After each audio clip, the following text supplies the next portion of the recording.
Welcome back. Here's where you left off. Spoilers ahead for chapters 6 through 10 of Able-Bodied Soldier. So they ending up training. They ending up going to the mech, and there was a twist in the training aspect of this whole thing. And to be honest with you, when I was reading it, I felt like the training was slightly off a bit. Not off in the sense that it's very obvious, but it was like when... Okay, the best way to describe this, he went to training, and unfortunately he's the only one that is on a wheelchair, and he was expected to do the same training, same exercise, same everything without any modification on the training to accommodate him, and the result was actually pretty good. What do you think about the results in this one?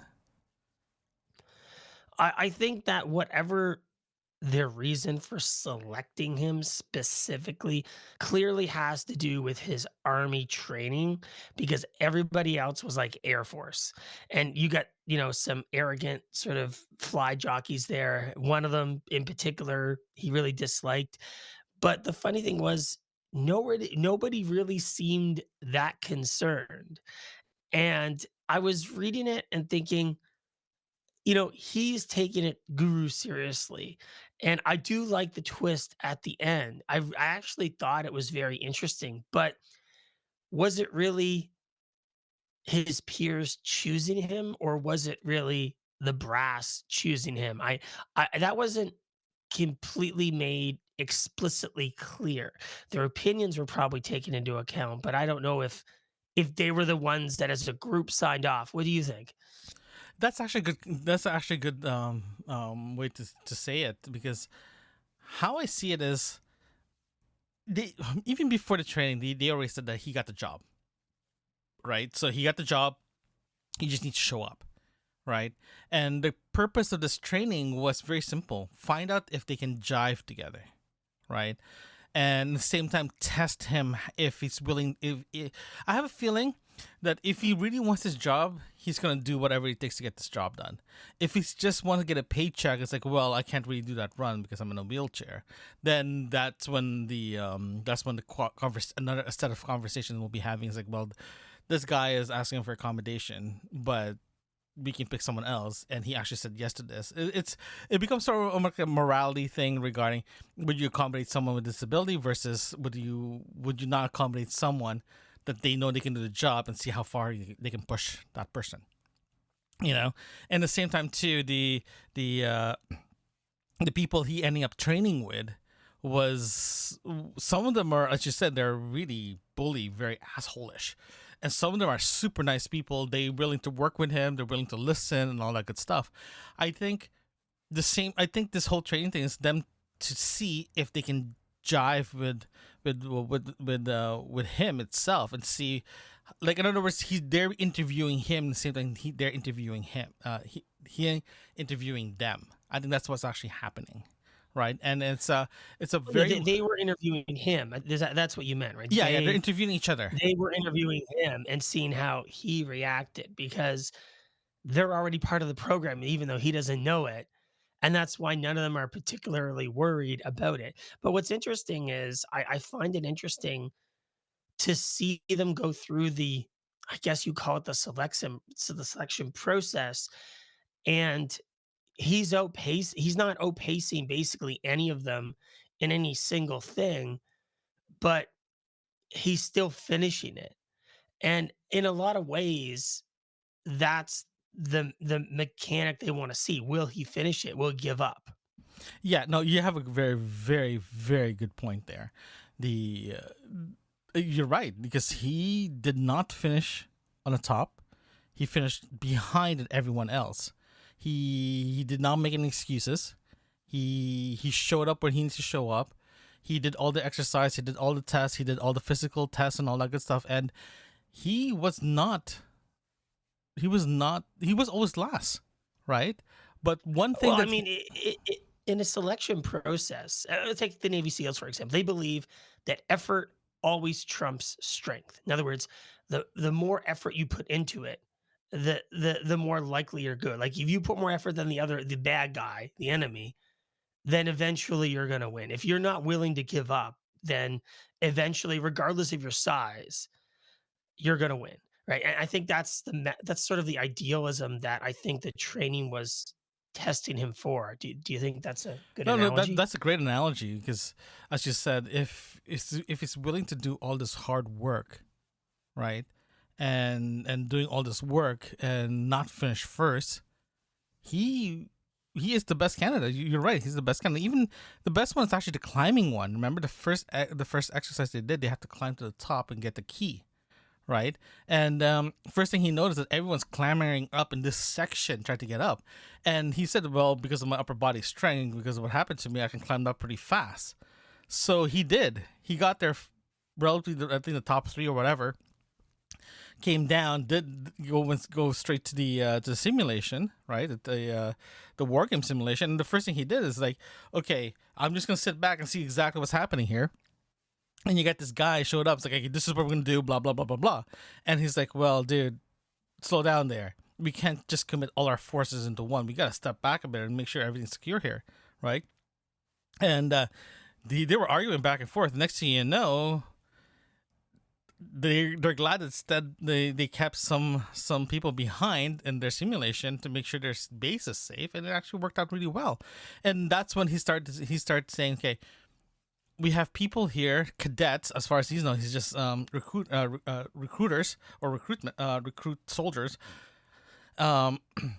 Literally wants to be the top of their game, but at the same time they're not looking at the overall battlefield. And I think for him being selected in part of this program, they need someone to say, hey, let's slow down here. You guys can fly, but I'm boots on the ground here. I've done this before, right? Yeah, well, it's another mentality. Like air flyers, pilots, they were probably chosen because they're used to managing machines and flying things, and they're used to interacting with complex systems. But a grunt on the ground is used to actually fighting the enemy, right? And that brings a lot of value to it. And the interesting part when they're going through those war games, he's giving legitimate advice, going, "Hey guys, this is what I think, what my experience." And this sort of the arrogant ones are like, "No, let's just go, win, win, win." Yeah, yeah. And that's not strategy. That's not, That's cannon fodder. tactical fortitude, That's just your air. And he makes the point later on when they're interviewing him and being like, is there anyone you don't like? And he's like, this guy. And he's like, why? Why? He's Yeah, like, exactly. because, I mean, what's even funnier about that is that the guy's actually part of the program already. So he's still stuck with him, right? He's still stuck with him because now he knows that he's part of the team and he has to deal with them. But he has to still give a reasonable assessment of what's going on. But the one question I have though, out of all of this, before we get into the mechs, is what about him makes him different besides his grunt and his experience that way, that gives him the benefit of them pulling all other active duty pilots, whatever, for these things, and putting this on to put him through? That's actually a very good question, actually. That's a question that actually popped in my head as well. Because you made a good point. You made a very, very valid point here. If I'm the one who's going to be selecting the last person... I have a theory, by the way. I'm sorry? I have a theory. Okay, go ahead. Go ahead. Finish what you're saying. I have a theory, though. Okay. Go ahead. So, I think we already established that he is an army, and the rest of the people are Navy, right? And pilots. And you said you said it really well, that if you want to drive a mech, you send a pilot, right? If you want to fly a helicopter, you send a pilot. You don't send an army guy, a grunt, to fly a helicopter, right? If you want someone on the ground leading the charge, you're not going to ask a pilot to do it. You're going to ask an army guy to do it. Because you're trained to do that. You're trained to see, here's my battlefield. This is what I have in front of me. This is my resources. Okay? Now I have to make this resource work together and go forward. as a pilot, you have certain amount of of weaponry and fuel. After that, you have to head back, right? Your goal is one thing: to fly, drop a bomb or whatever, fly back. The Army guy says, okay, goodbye, see you later. And you're still stuck there. You still have to deal with this, right? And for him being there actually makes a lot of sense. Because he already showed it in the first simulation, the first battlefield simulation, that, hey, let's pull back here. We can't just go charge, right? We got to look. You want to see step 1, but what happened to step 2, 3, and 4, and 5, and 6? That's what he's there for. That's my analysis. How about yours? What's your theory? My theory is that he has some unique skills that these other pilots don't. The first thing is he's a grunt. Great, wonderful. He knows how to fight on the ground. These pilots don't. They're used to hanging at 20,000 feet, dropping a bomb. That's a very different experience than being in the shit on the ground, having the bullets whiz over your head, right? And so from I don't want to say mentality. What I mean is it's a different battle experience, and I'm sure that grunts would say that they're used to being more dynamic necessarily than a pilot in that situation. I mean, sure, a pilot can do a dogfight or something like that and have 10 planes after him or be Top Gun or whatever. That's definitely a possibility, but that's not what I'm talking about here. I'm talking about two things that he has. One, he's a grunt, and two, he's been fighting these aliens since he was a teenager, and he was fighting those as a teenager, basically in guerrilla warfare or an insurgent. And my theory is that they're not going to use these battle mechs in the context of let's go out in the field and blow them all up. They're going to use them as guerrilla warfare machines in small units in army style hit and runs in guerrilla warfare, which is far different than any other piece which he has done both as a teenager and as an army guy. So bringing those two skill sets together, and he's going to be a commanding officer of a group of these people, which he already has a team, if you remember. Yeah. No, that's a very. I feel like that that our observation regarding these 3 chapters actually align, right?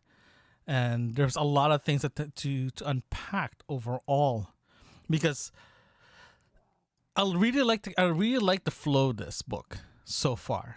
I like how it's been written. I like how it's been presented to the reader, right? And that's why I'm kind of like interested on what's next, right?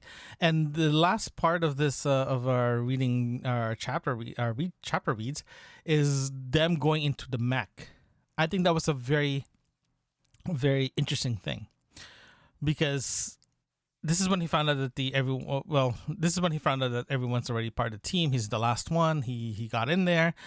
Now let's go do the mech stuff, right? And during the simulation portion of it, he is missing a leg, so he climbed up the mech. Like the first thing he said from the last chapter, that he felt like he's like a monkey, right? And now he feels like, okay, now I'm in this mech. I'm in a proper mech suit now, okay? And the first thing he noticed, they put an artificial leg on where the legs are supposed to be, right? And their answer is, well, you used to have a leg. This machine is designed for people with legs, so pretend this leg is yours and just walk normally.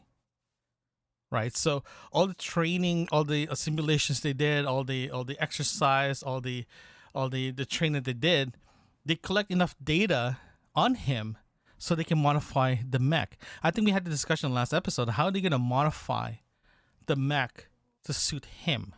And they did. They collect so much data on it. So when he got into his own personal mech, it's like, oh, it's mine now. Right, they modified base for him, but the only thing that's left in my head is like the guy, the bully guy, the guy with the Top Gun guy, Iceman. He said a very pointed comment that if he is in a battlefield and his mech died, right, and now he has to get out of his mech, how is he gonna be combat efficient still? without legs. Well, I mean, even if he had a wheelchair attached to it or something, it's unlikely that you're going to be able to roll down a hill or something like that in a wheelchair effectively or move in a forested environment effectively. My real question is that I suspect that because they have this technology here, they would be able to give him legs. I mean, that's not the purpose of the book here, but even today's technology can give an amputee, legs again and so forth. And so, although I'm not harping on the fact that the writer hasn't done that and given him just, titanium legs or something like that to acquaint for that, my question would be, why wouldn't they, to, as you say, make him battle effective in the end? Maybe they will. Maybe we're jumping ahead here, or They maybe that's part of the process later on or something.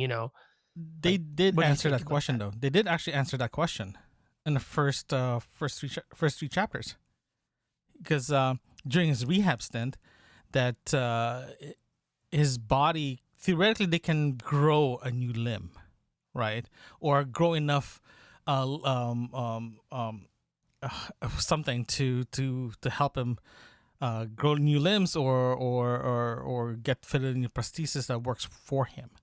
But unfortunately, his injury was severe enough that they can't do that. Right. That was the conversation he had with the Yeah, doctor. I'm not going to speak medically about this. I don't know. I mean, I'm sure there must be medical circumstances where braces and so forth are not practical, and that does make a logical argument.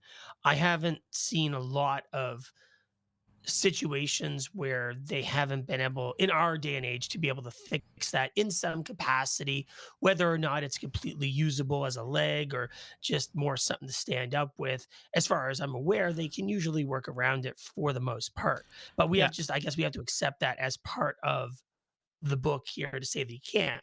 And that brings it back to your point saying that we definitely have to say if his mech breaks down, he doesn't get an ejection seat, he doesn't get anything like that, you know what I mean? Yeah. But let's talk about the mechs for a second. What is it you feel like it's more like? Um is it BattleTech or is it, Avatar mechs? Yeah. Like what are we looking Oh at my here? god! Like which is it?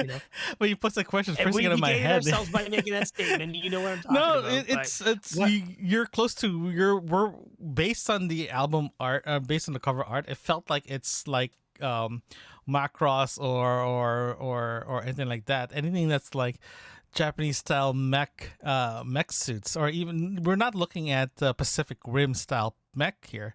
We're talking about like if you're an average person that's 5'8", 5'9", the mech is roughly about 6'5", 7 feet tall.